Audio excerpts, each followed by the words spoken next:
Yes, my name is Eliyahu Havivi, age, to say it quietly or out loud, but I have no choice, 83. I was born in Rehovot to my parents Yechezkel and Esther Havivi. My parents arrived in Israel in the previous century and have been in Rehovot for over 100 years. They arrived from Jerusalem with a group of Persian Jews who arrived in the previous century to Jerusalem, and all of them were in one place, in Machane Yehuda in Jerusalem. And from there, apparently, to my parents, when they were still little, Jerusalem, the holy city, did not appeal to them, so they came to Rehovot. As youths, they started working in agriculture, because that was once the main food and the main work. They lived in Rehovot to this day. My father passed away already 40 years ago, and my mother 30 years ago. In Rehovot, at 36 Yaakov Street, and to this day I hold the property, as much as I can. According to the fashion of the long buildings, then probably it won't last long like this, and we will need to be modern with long or tall buildings that are close to the sky.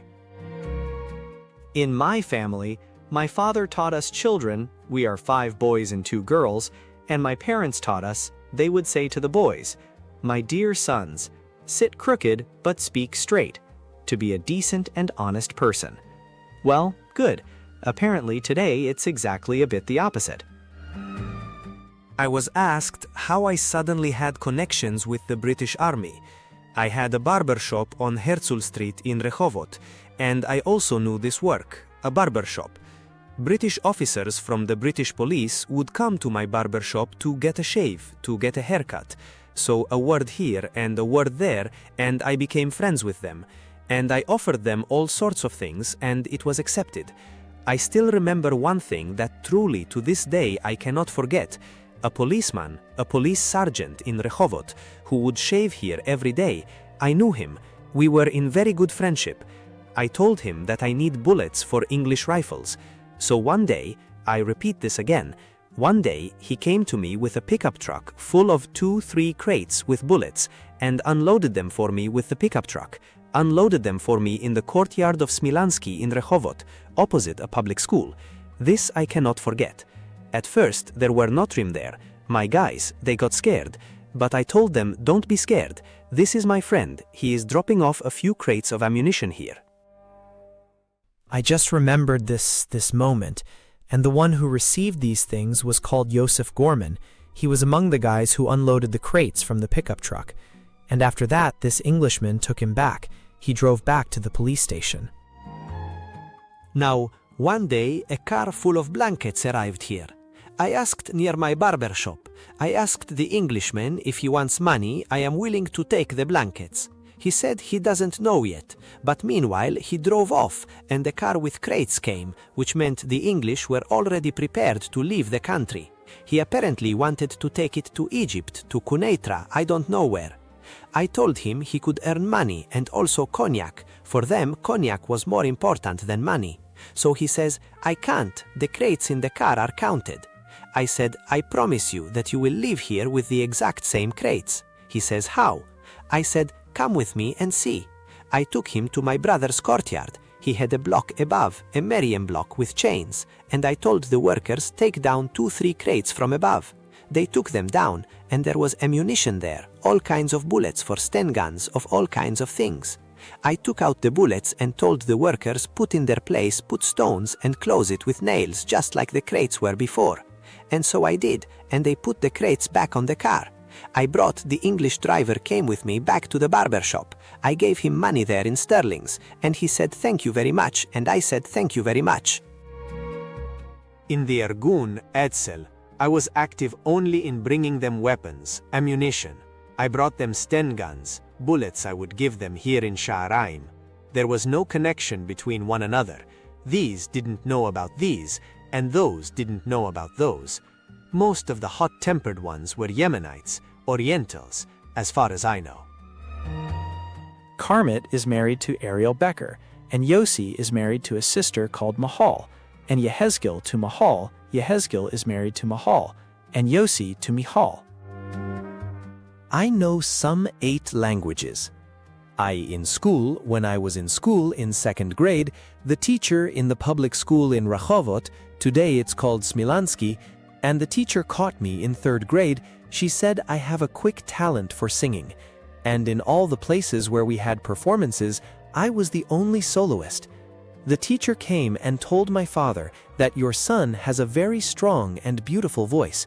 You should teach him chazanot, cantorial singing. And my father sent me to Jerusalem to someone called Zalman Rivlin to teach me chazanot. And there I learned chazanot to this day, but I don't use it as a profession, but I only use it as a hobby. And I am crazy about chazanot. Chazanot, I emphasize here, Ashkenazi chazanot. Ashkenazi, not Oriental, Ashkenazi. That's how we were accustomed in Rehovot, that we live in an environment of only Ashkenazim, and even the foods are a bit also going towards the Ashkenazi side. And I am addicted, very addicted, to gefilte fish. Her family worked in agriculture. Agriculture, there was nothing else, only agriculture. Here, there was nothing else. There was no commerce and no factories. Agriculture, orchards, vineyards, that's it. My childhood was actually a good childhood. My father, since he was religious, at first sent me to a Talmud Torah, to study Talmud Torah in Rehovot, yes. And my teacher was Avraham Yitzchak Lipkovitz. And after that, they transferred me to a public school, as I said at the beginning. I had very close connections with the English officer corps in the country during the mandate. And they told me, since I have connections, so they connected me to bring weapons, ammunition, all sorts of things like that. And I had a case, something a bit, I don't know, maybe you could say unsympathetic. I came to Sarafat fuel for the car, because it was hard to get. In civilian life, it was hard to get fuel. He said, "Give me the car, I will drive and bring you fuel." In my innocence, I gave him the car.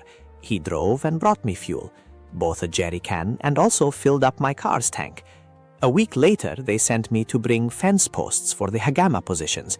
This was in 47.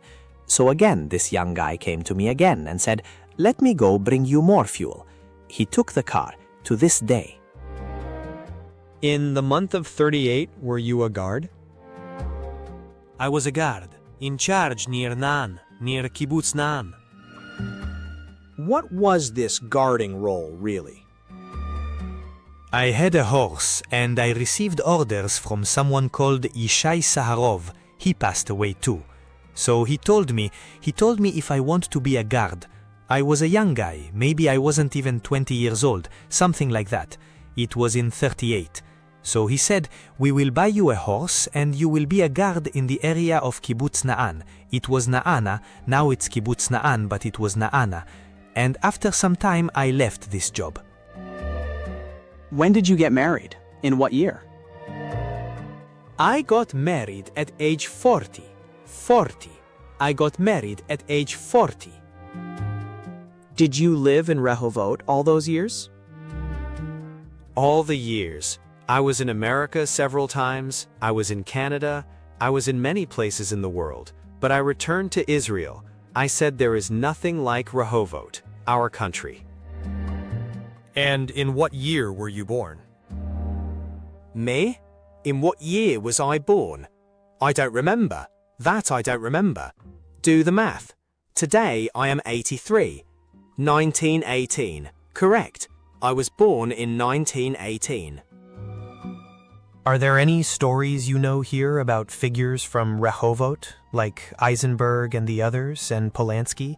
Did you have any connection with them? To tell you the truth, I don't want them to hear this.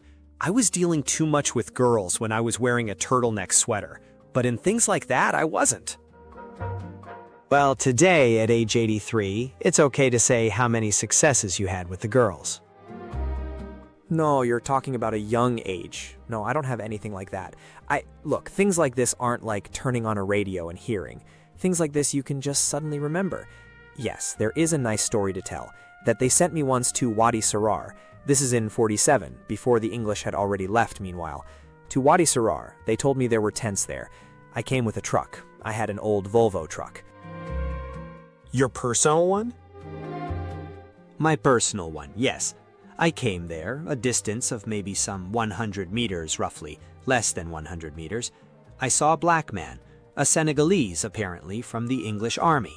So he is standing there with a Sten gun by the gate. I want to go inside, but what? I have no document, nothing. So I saw next to me there is a piece of cardboard paper like that. It had all kinds of drawings, things written on it. I came to the gate with it, gave it to the guard. He stood and saw and looked and looked. In the end, he tells me, okay, and let me in. And I loaded then maybe some 20 tents. In 48, when the Haganah basically became the IDF, what did you do? In 48, I didn't do anything. I was injured. I had a motorcycle. I was riding a motorcycle and had an accident, so I could no longer do anything. With that, I finished meanwhile. Didn't they want to give them land here? They didn't want to. He only had here. The colony committee? Not the colony committee, from the people of the area. But since my father, he had connections at the person he worked for, so he arranged it for him. Altschuler arranged for him to buy this place here for 35 liras. How many dunams? We have here a dunam and a half, 20 in cash and 15 in installments. And beyond that, you had more lands, I understand. We had an almond vineyard. Big. Today the vineyard must be... Where is the vineyard?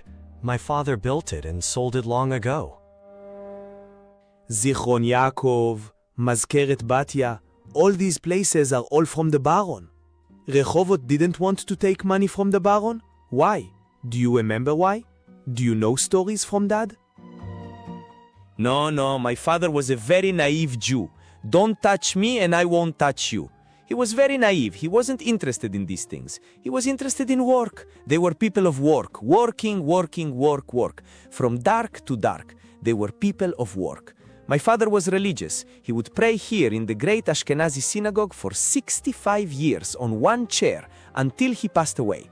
Because of this, the street there next to it was given the name, look here, after the Smilansky school. If you go, you will see written from the municipality the name of the street, Yechezkel Chavivi. That's my father's name.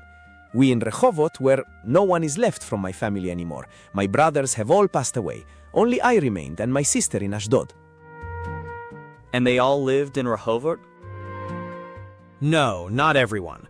My older brother Avraham and my brother Yitzchak lived in Rehovot. My brother Yaakov lived in Haifa, and Aharon lived in Los Angeles. My sister lives in Ashdod. Everyone, when they grow up, runs to their fate and their place. What did you do for most of the years? In the beginning, I dealt in selling and buying automobiles.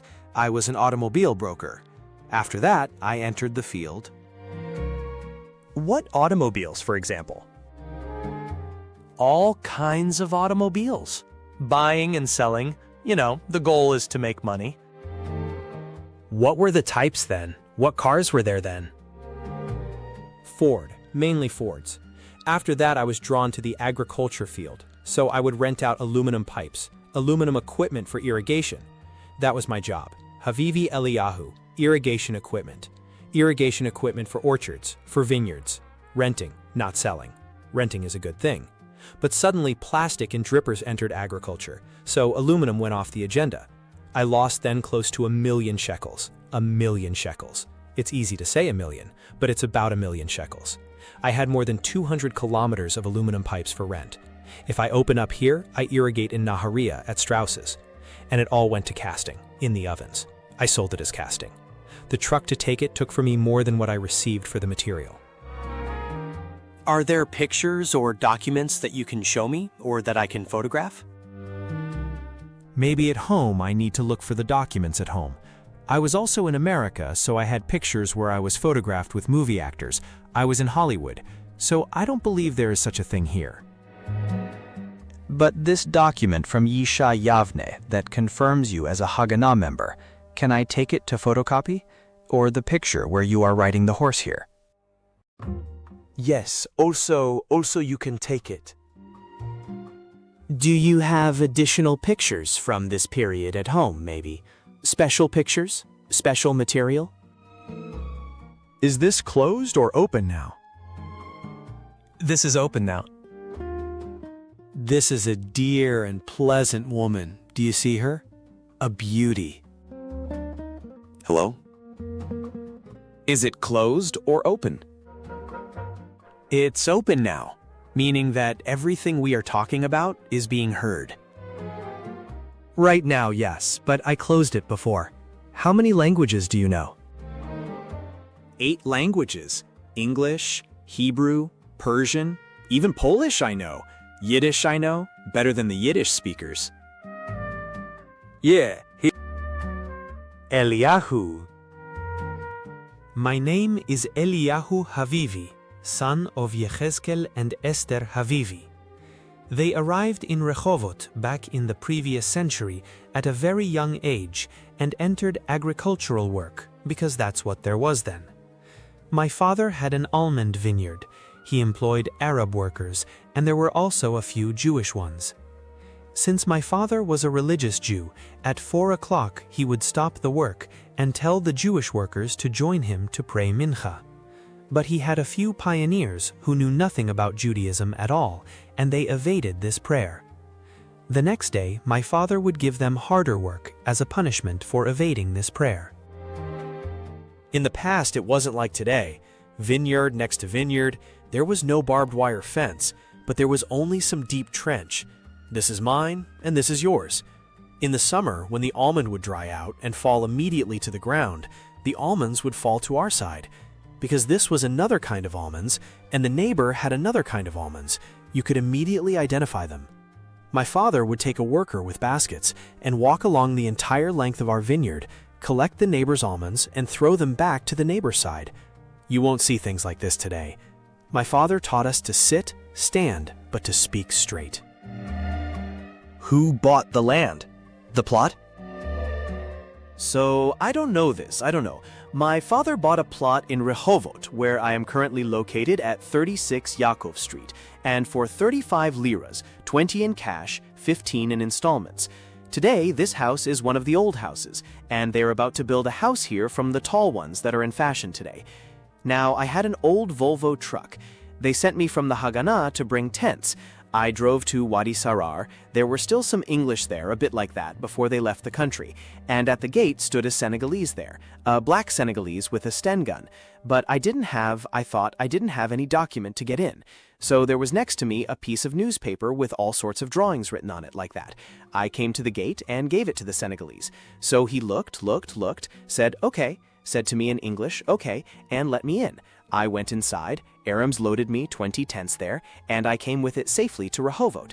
This is what I was capable of doing then. Now, they sent me to bring fence posts in Srifin. Srifin was then like that in between the English leaving, and there were still a few of our guys there. They sent me to bring posts from there. I came there, a little Arab guy came to me, and told me if I want him to bring me benzene, because it was hard to get benzene. In my innocence, I gave him the car to bring benzene. He drove and brought me benzene. After a week, I came again there to take things. So again, that same Arab came, who it seems he liked it, took the car to bring benzene. He took the car to this day. Did you have a connection with the residents of the area, Zarnuka, Kubaiba? No, the Arabs, no. I knew them by their names, but I didn't have commercial business with them. I didn't have. When I was in 3rd grade, a teacher came to me, a singing teacher at the Smilansky school, and her name was, they called her Sara Zalivansky. So she said that she heard me that I sing, so she wants to take me so I would sing in all the school's performances. I agreed. She taught me to sing a few songs, and it was so beautiful and very good.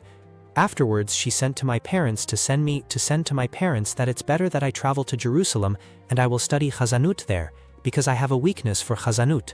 I studied Chazanut there for close to a year with Zalman Havlin. But I don't sing as a profession, but I love very much. I am very, very fond of Ashkenazi Chazanut.